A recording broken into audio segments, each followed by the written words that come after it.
우리 주님의 위로와 은혜가 예배의 자리에 나오신 모든 분들에게 가득하시기를 주님의 이름으로 축원합니다. 성탄절이 가까워질수록 어둠은 더 깊어지고 짙어집니다. 하지만 우리 기독교인들에게는 오히려 빛이 환해집니다. 우리가 성탄을 기다리는 대림절 5개의 초를 어두운 것에서부터 점점 밝은 초를 켜나가는 것이 그런 의미를 드러냅니다. 성탄에 대해 그린 그림들을 보면 그러한 사실들을 더 잘 느낄 수 있기도 합니다. 제가 예수 탄생에 대한 그림 2개를 보여드리려는데요. 화가들은 아기 예수가 태어난 자리를 빛이 환하게 비친 자리로 그리곤 했습니다. 첫 번째 그림을 보면 어둠과 빛의 대조가 무척 강조되어 나옵니다. 사실 이 그림은 물리적으로는 맞지가 않습니다. 예수를 향해 비추고 있는 빛이 없는데 예수에게서 빛이 나고 있기 때문입니다. 하지만 이 그림은 이러한 모습을 통해 신앙적인 고백을 드러내고 있습니다. 예수에게서는 빛이 나오고 그는 어둠 속에서도 스스로 빛을 내신다는 것입니다. 그런데 이 그림에서 아기 예수에 대한 그러한 사실과 함께 중요한 것이 있습니다. 엄밀히 말할 때 예수가 빛을 낸다는 것이 무슨 뜻인지 더 정확하게 보여주는 것인데요. 곧 예수의 빛은 단지 우리 눈에 환하게 비치는 것이 다가 아니라는 것입니다.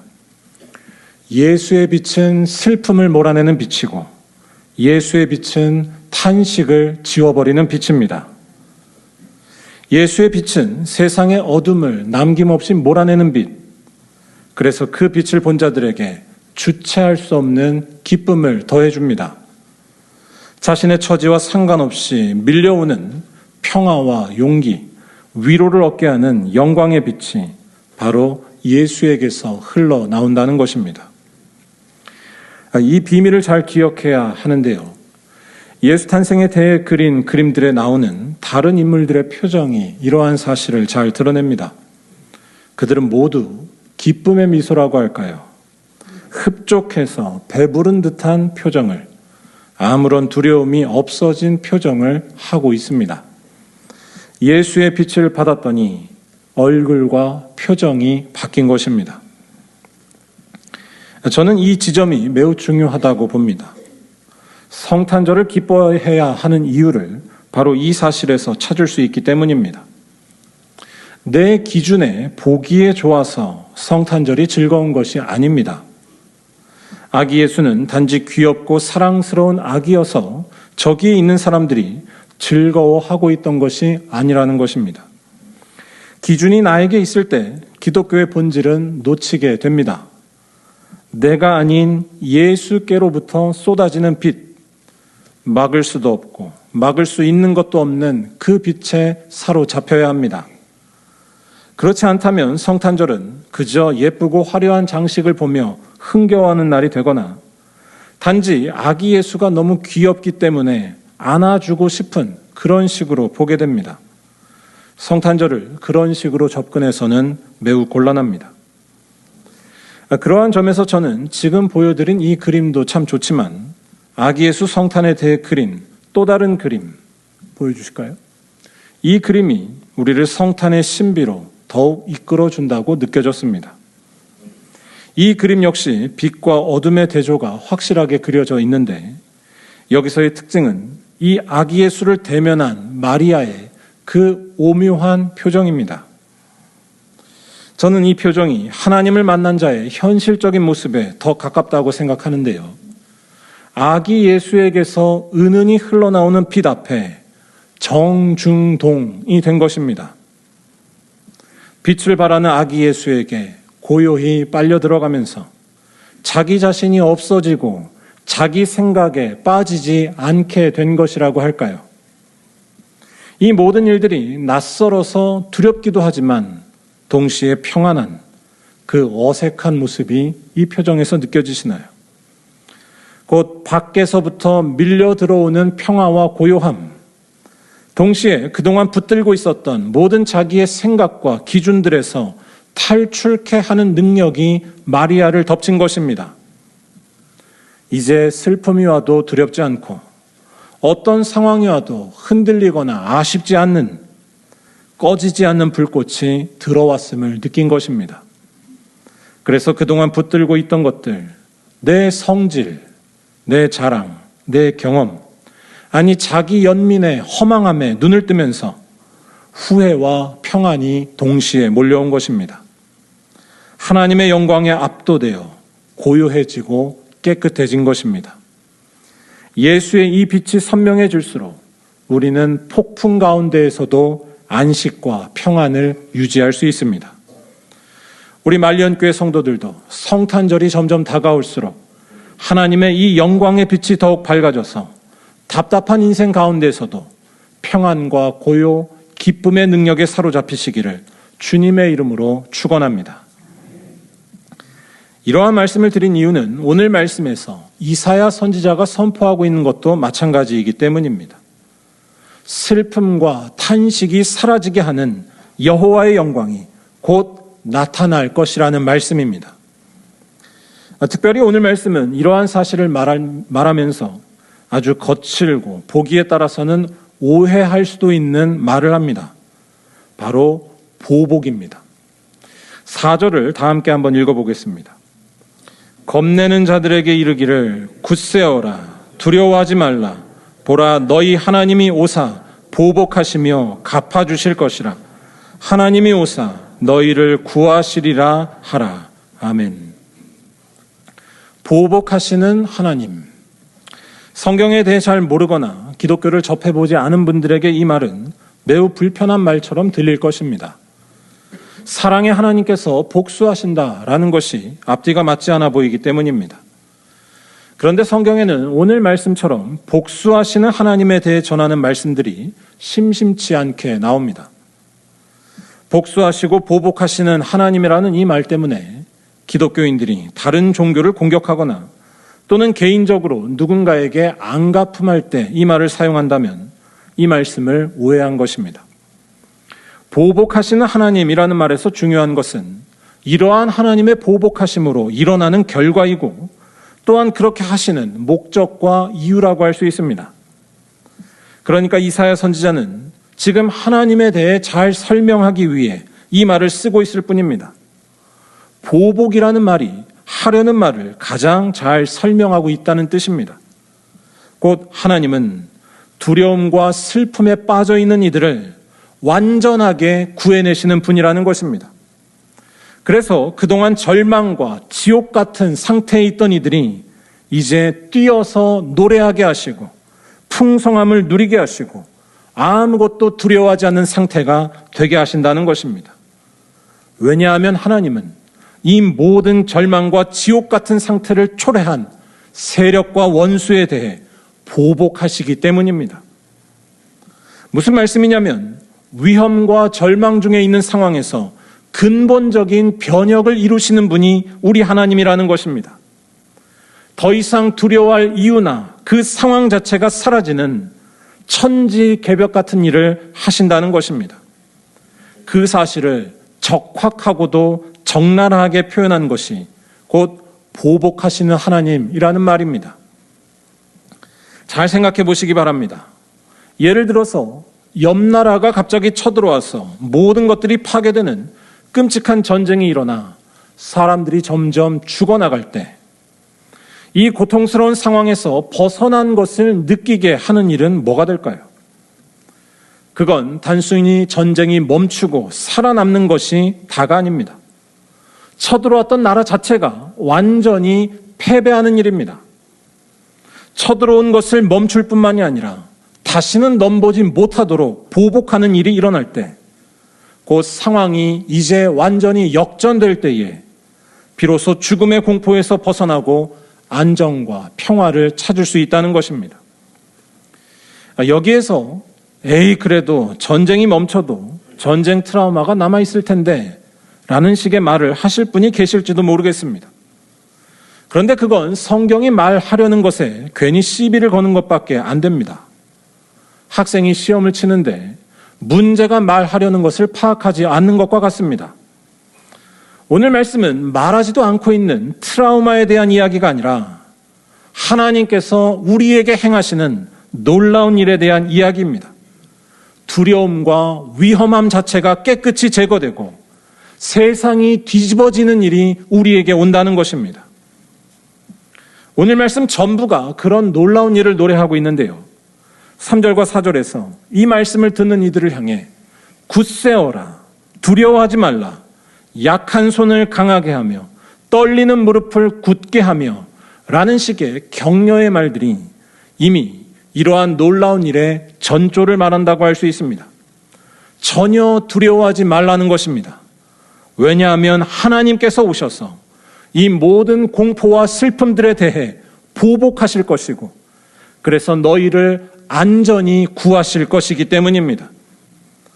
5절에서 7절까지의 말씀은 그때 하나님께서 하시는 일에 대해 더욱 놀랍게, 아니 한편의 장엄한 그림처럼 노래합니다. 우리 5절에서 6절까지의 말씀을 한번 다 같이 읽어보도록 하겠습니다. 그때에 맹인의 눈이 밝을 것이며 못 듣는 사람의 귀가 열릴 것이며 그때에 저는 자는 사슴같이 뛸 것이며 말 못하는 자의 혀는 노래하리니 이는 광야에서 물이 솟겠고 사막에서 시내가 흐를 것임이라. 아멘. 이 말씀들은 다 일종의 체제 전복적이고 근원적인 차원의 변혁을 가리킵니다. 여기 나와 있는 4명의 사람들, 맹인, 못 듣는 사람, 저는 자, 말 못하는 자에게 있어서 가장 결정적인 문제가 뭐였을지 생각해 보시기 바랍니다. 그건 다른 것에 있지 않습니다. 보지 못한다는 것, 듣지 못한다는 것, 걷지 못한다는 것, 말 못한다는 것이 이들의 인생에 가장 근원적이고 사라지지 않는 결정적인 장애물들이었습니다. 그래서 이들의 모든 아픔과 상처들은 다 이 문제들에서 비롯된다 해도 과언이 아닙니다. 아무리 공부를 잘하고 비싼 옷을 입고 돈을 많이 번다 할지라도 해결할 수 없는 벽이 남아있는 것과 같다고 할까요? 그런데 하나님께서 오시면 그런 해결할 수 없는 단단한 벽이 무너진다는 것이 이사야가 본 환상이었고 선포였습니다. 그때에는 맹인의 눈이 밝을 것이기 때문입니다. 그때에는 못 듣는 사람의 귀가 열릴 것이기 때문입니다. 그때에는 저는 자가 사슴같이 뛰게 될 것이며 말 못하는 자의 혀는 노래하게 될 것이기 때문입니다. 4절에 먼저 나왔던 도발적인 용어, 보복으로 말하자면 하나님께서 오셔서 절망에 빠뜨리게 한 모든 일들에 대해 보복하시고 갚아주신다는 것입니다. 그래서 꿈도 꿔보지 못했던 가슴 벅찬 일이 눈앞에 일어난다는 것입니다.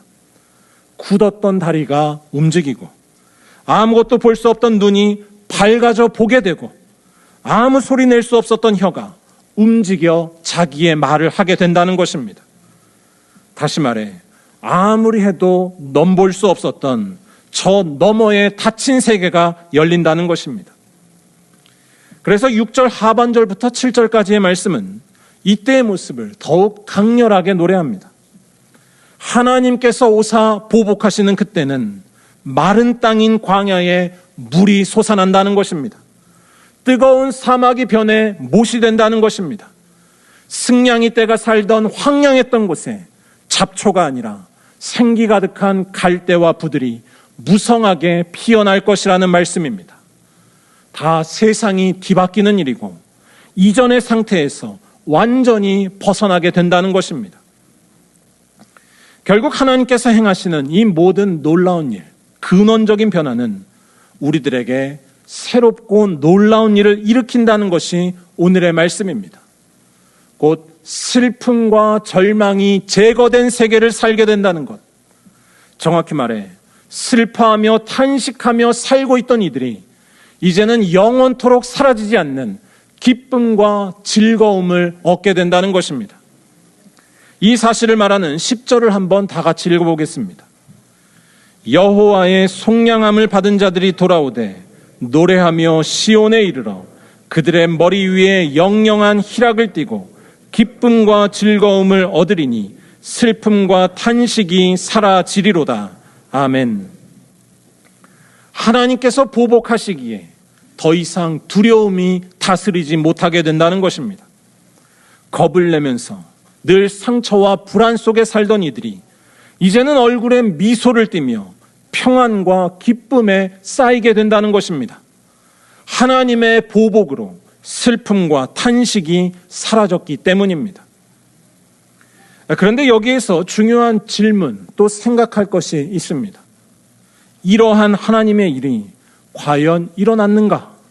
어디에서 어떻게 일어났느냐라는 것입니다. 여기에 답을 하는 것이 기독교인들입니다. 우리 기독교인들은 하나님의 이 놀라운 때가 이미 성취되었고 앞으로 완성될 것이라고 고백하는 사람들입니다. 바로 예수의 탄생이 하나님의 이 때를 성취한 순간의 시작이었으며 그의 십자가와 부활이 또한 하나님의 보복하심이었으며 그는 이 땅에 다시 오셔서 하나님의 그 보복을 완성하실 것이라는 사실입니다. 오늘 읽은 이사야서의 말씀은 교회력에 따라 대림절에 읽어야 할 말씀이기도 합니다. 우리가 이 말씀을 이때 읽는 이유는 방금 말씀드린 것처럼 예수가 곧 이 말씀의 성취임을 믿기 때문입니다. 오늘 말씀과 함께 읽어야 하는 복음서의 말씀이 마태복음 11장에 나오는 세례 요한이 예수께 사람을 보내 질문을 했던 말씀인데, 세례 요한은 오실 그 이가 당신이오니이까? 라고 묻습니다. 그러자 예수께서 주신 대답이 오늘 말씀의 인용이었습니다. 마태복음 11장 5절에서 맹인이 보며 못 걷는 사람이 걸으며 나병 환자가 깨끗함을 받으며 못 듣는 자가 들으며 죽은 자가 살아나며 가난한 자에게 복음이 전파된다 하라 라고 말씀하신 것이었습니다. 여러분 어떻게 생각하시나요? 예수께서 하나님의 이 때를 하나님께서 보복하셔서 슬픔과 탄식이 사라지게 하셨다는 것을 여러분은 비밀스럽게 느끼고 계신가요? 예수가 하나님의 보복인 이유에 대해 우리는 답을 해야 한다는 것입니다.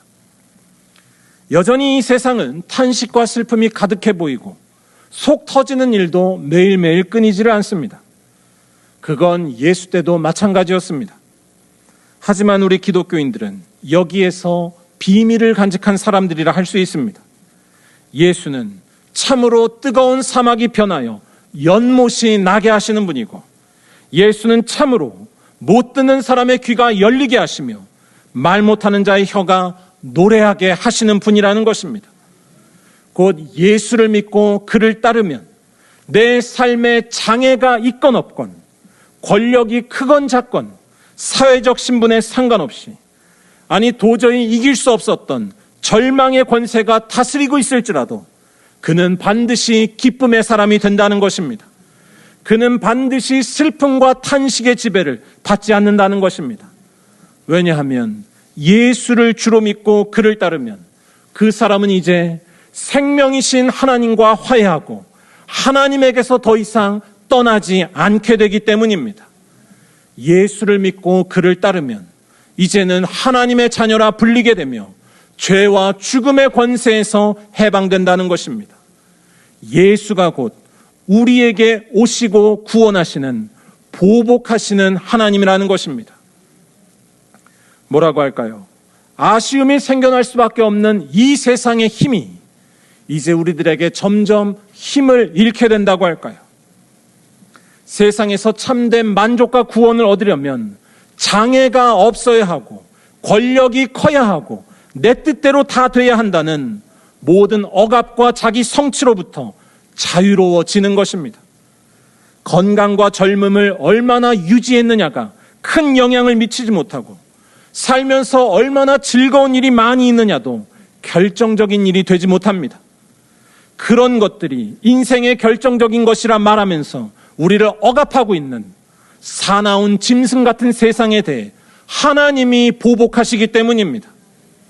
대신에 그런 것과는 비교도 할 수 없는 참된 기쁨과 즐거움이 충만히 밀려옵니다. 어떤 일이 일어나도 흔들리지 않는 평화와 고요함이 점점 내 것이 됩니다. 가까이 온 하나님의 나라가 내 삶에 실제로 다가오기 때문입니다. 곧 모든 죄의 권세를 이기시고 슬픔과 탄식이 사라진 그 세계를 나타내 보이신 우리 주님 예수가 보이는 것입니다. 그분만이 믿고 따르는 유일한 존재가 되는 것입니다. 정확히 말하면 그 예수께서는 우리와 똑같이 죽으셨지만 3일 만에 부활하셨음을 믿는 것입니다. 또한 그는 다시 오셔서 죄와 죽음의 권세를 완전히 정복하시고 기쁨과 즐거움이 가득한 그 나라를 완성하실 것에 눈을 뜨는 것입니다. 아까 보여드린 그림으로 말하자면 저 초라한 아기 예수에게서 놀라운 빛이 나온다는 것을 목격한 것입니다. 그래서 얼굴에 환한 미소를 띠게 될 뿐 아니라 그 무엇에도 흔들리지 않는 죽음을 이긴 고요함과 평안함을 가슴 깊숙이 간직하게 되는 것입니다. 사랑하는 여러분, 이 땅에 태어나신 아기 예수는 우리에게 슬픔과 탄식이 사라지게 하시는 하나님의 보복이요 하나님 자신이라는 사실을 기억하시기 바랍니다. 보복하시는 하나님이 오사 죄와 죽음으로 절망하고 있던 우리를 건지시는 줄로 믿습니다. 이 사실을 절실하게 받아들이는 자, 곧 예수를 믿고 그를 따르는 자만이 오늘 말씀이 노래한 기쁨과 즐거움, 평화에 이르게 됩니다. 그래서 오늘 말씀이 한 가지 강조하는 것이 있습니다. 이 놀라운 일에는 절대로 깨끗하지 못한 자가 아니라 오직 구속함을 입은 자만이 참여하게 된다는 것입니다. 바로 예수를 나의 주로 믿고 그의 은혜로만 사는 자, 예수 십자가를 나도 지고 예수만 의지하는 자에게 이 영광스러운 일이 일어난다는 것입니다. 여러분, 내가 지고 싶은 십자가 말고 내게 주신 십자가를 져야 할 줄로 믿습니다. 그게 예수님의 십자가이고 예수를 의지하는 일이기 때문입니다. 세상과 교회에서 나에게 맡겨주신 사명에 순종하시고 시간이 될 때가 아니라 날마다 기도하시고 편안한 이들만을 섬기고 남는 것으로 섬기는 것이 아니라 갚을 것이 없고 불편한 이웃들을 불쌍히 여기며 내 것으로 섬기시기를 바랍니다. 그리하면 우리 모두 구속함을 입은 자가 되어서 보복하시는 하나님을 보게 될 줄로 믿습니다. 슬픔과 탄식이 사라지게 하시는 아기 예수를 환히 보게 될 것이고 우리의 얼굴이 어둠 속에서도 환하게 빛날 줄로 믿습니다. 바라기는 이러한 믿음으로 이번 대림절과 성탄절 아기 예수에게서 나타난 영광의 빛에 휩싸이시는 말리언교회 모든 성도들이 다 되시기를 주님의 이름으로 간절히 축원합니다. 기도드리겠습니다.